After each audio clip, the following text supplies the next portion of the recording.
It's time for the DeKalb County Commissioners to make their decision regarding the relocation of the Confederate monument in Decatur Square. Watch this video and weigh in with your opinions, either here on YouTube or on Facebook. Let's find out what the majority of DeKalb County residents think about this issue. And that's really what the Confederate Memorial is about. It's about remembrance of the men who fought and died during the Civil War for DeKalb County and their families who suffered terribly during that year, 1864. I also like to mention somebody who taught me about remembrance, my fifth grade teacher here in the city of Decatur, Clyde McCarty. She died a few months ago. She was 95 years old. Her great uncle, Robert Maribel, carried the battle flag at the Battle of Gettysburg on Lee's far left flank. And we talk about this a great deal. She was a proud Democrat. She voted for Obama twice, but she was also very proud of her Confederate ancestors. And she told me that Confederate memorial is about remembrance. It's not about white supremacy, and it's not about the Ku Klux Klan. This statue has not been constitutionally tested. Let's test it. Who better to test it than the city of Decatur? Let's test it. We can push this. We can do this collectively. And it sends a message. At the very least, we're asking you all to go on record and just say, we oppose white supremacy. We oppose what that Confederate monument stands for, what it means to the citizens of our city, and particularly to the descendants of people of African descent who were victims of a crime against humanity. One of the greatest crimes against humanity known to mankind, American chattel slavery. We have to be able to speak that. These young people need to hear that. The words carved on the memorial are as clear today as they were in 1908, unless you are blinded by hate and partisan politics.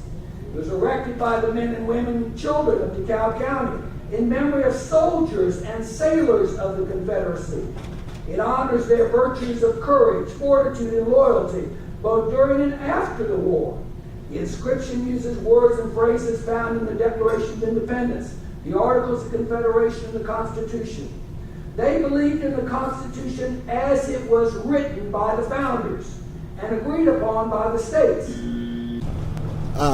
What does Mr. Billingsley, what doesn't he get?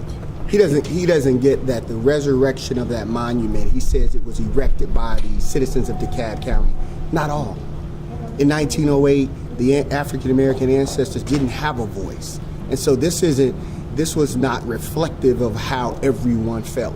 And so for him to try to frame it as such is disingenuous at the very best.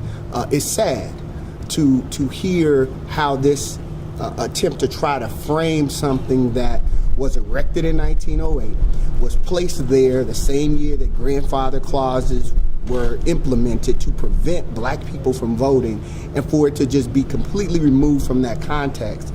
Again, it just is dishonest, and it's unfortunate that he, as a teacher of history, would dare say that somehow this was symbolic of all of the ancestors of DeKalb County. Just not so. This idea that somehow we have to maintain a monument in order to remember. When he spoke, he talked about these individuals that he had gotten to know through history. They're buried where? In the cemetery. Their tombstones say what they say in the cemetery. That's where that belongs, but not imposing the Confederate soldiers and the Confederate cause on all of us when he attempted to even reference the Constitution.